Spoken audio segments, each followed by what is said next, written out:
How to create a Binance account. Now first of all, open the Binance app, and now after that what you need to do, you need to provide the email first, as you can see, and now tap on next. And here, as you can see, you need to enter the verification code. Now go and open your inbox on email. As you can see, I just received the code. I will just copy it and go back to paste it here. Now after you go to your email and copy that code, now go back to this page and paste your code here.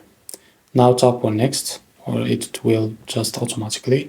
Now you need to provide a strong password for your account. Now I just set a password and go back to you guys. And now as you can see, after you set a strong password, now as you can see, welcome aboard. Now as you can see, do you have an inviter? If you have an inviter, you can tap on yes. If you don't, you tap on no. I will just tap on no. And as you can see, if you want to verify your account now, you can, and if you want to verify it later, you can too. So now your account is ready to use. So as you can see, now just skip this. So I will just click on continue or verify later. As you can see, now your account is ready for use. So this is how to create a Binance account. If you found this very helpful, please like and subscribe. See you in the next video.